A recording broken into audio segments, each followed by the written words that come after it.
being a border town and lying in this region of the world, Livingstone also has its fair share of worrying statistics. According to a recent case study done by Clinton Health, Sub-Saharan Africa has one of the highest burdens of adolescent pregnancies in the world, with the rate twice the global average at 98 births per 1,000 girls. So nearly 30% of Zambian adolescent girls get pregnant by the age of 18, with the eastern and southern provinces leading in this. Added to this, the findings of the 2022 MedRAP availability, affordability and stockout study on SRH commodities in Zambia shows that there is a very low availability of SRH commodities, which is only at 36.4%, and this is in public, private and mission health facilities.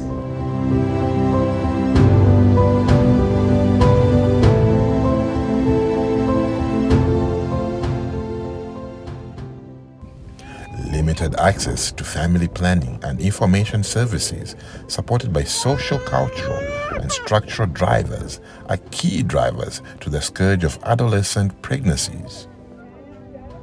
Even though there are family planning options available, most adolescents are unaware of these services. So you find in the facility there's a low uptake of these commodities. In an effort to change this worrying narrative, an EU-funded program running in 6 African countries called Solutions for Supporting Healthy Adolescents and Rights Protection, SHAP, has trained civil society organizations, media, faith actors, youth and women-led organizations in policy advocacy and awareness raising amongst community members in a bid to increase demand and supply of sexual and reproductive health commodities and services for adolescents. The SHAP project is a program that is designed to improve the health of our adolescents in the sub-region, looking at sexual and reproductive health rights.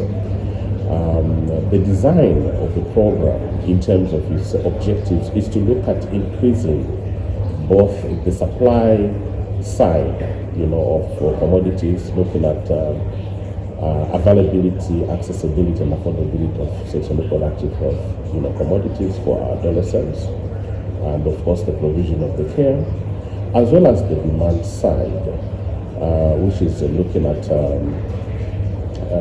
how these commodities are being utilized by our population, especially adolescents in the facilities. Maintaining good sexual and reproductive health means people need access to accurate information and to safe, effective, affordable, and acceptable contraception methods.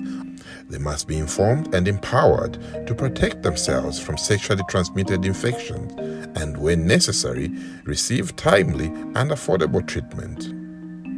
And when they decide to have children, women must have access to services that ensure they have a fit pregnancy, safe delivery, and healthy baby.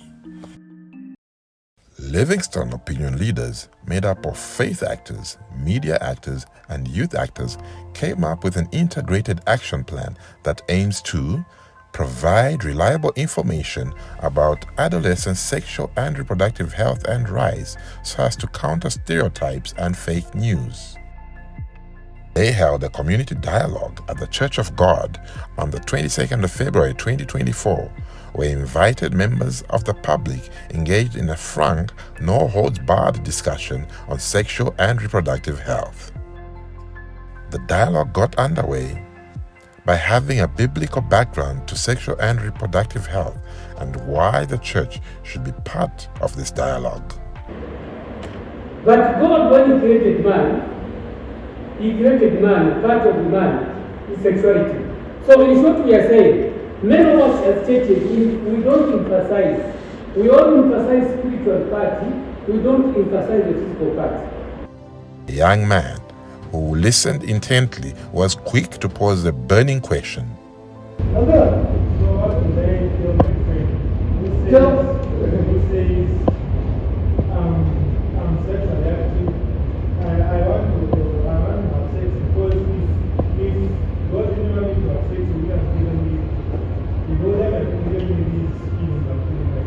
For a very long time, abstinence has been the sole message that has been preached in churches, homes, and society.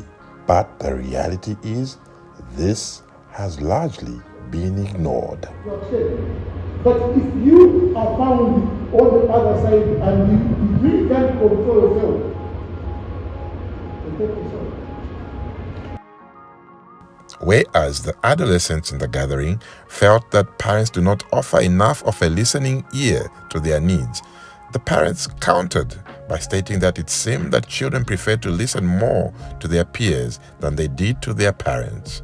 The adolescents responded to this by stating that the issue was that 90% of the time, the nearest form of communication they had with parents was in the form of a monologue, with parents giving commands and instructions.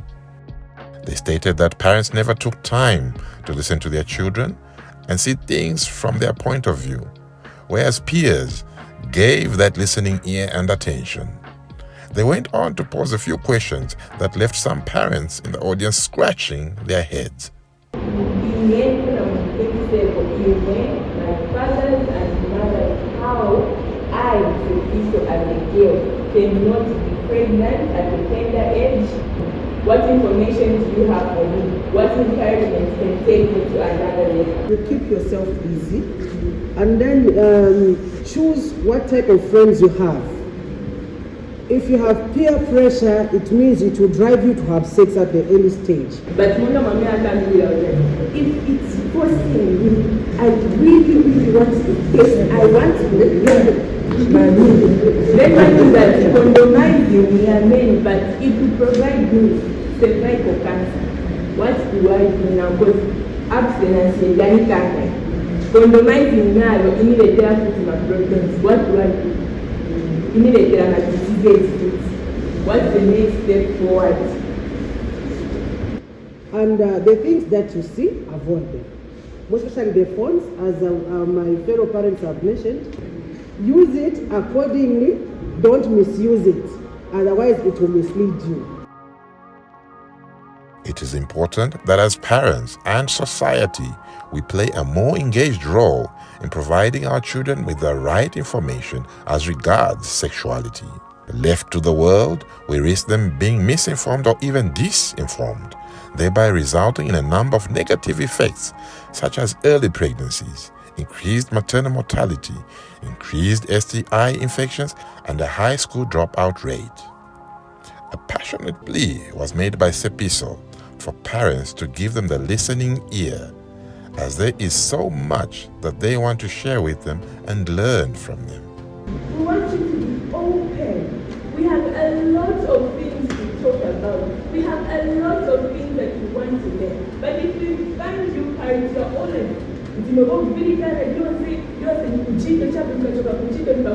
bad after bad, you are going to sleep. How can we talk to you? We want you to find time for us. If you've been preparing for next week, we don't have your encouragement. Depends on the encouragement, you put it like that. Depends on the encouragement, you put it like that. Because in when I say that you catch after my day, I was said that I was done in our so we need your love, we need your care, we need your time. I have a lot of thousands of questions to ask. I need you to be open. So my fellow parents now, my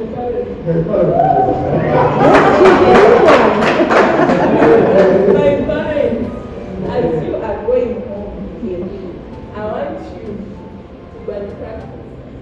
Mukafika kuni. How time? Mwana ita, mungu mwambia kabla baba baitana na baba baba kanisani na wewe. So leo bali kati ni baba na baitani ni baba kanisa ni not you are just pumping knowledge. You are just pumping knowledge. Stop and listen. They have people what they have to say as well, right? Yeah. So that's all I have to say for today. As girls and boys struggle to disentangle truth from fiction, fact from propaganda, their trust in all sources of information, from government, academics, journalists, and community leaders is undermined.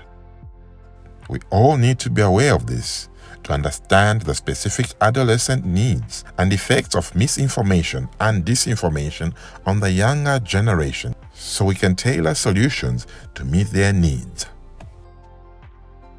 The SHARP project, just as its name states, is here to help in finding lasting solutions that will lead to a rise in awareness on SRH issues and implementation of the right policies, ultimately resulting in a higher percentage of adolescents accessing affordable and readily available sexual and reproductive health commodities and services in our country, thereby ensuring healthy lives and promoting well-being for our adolescents and for all.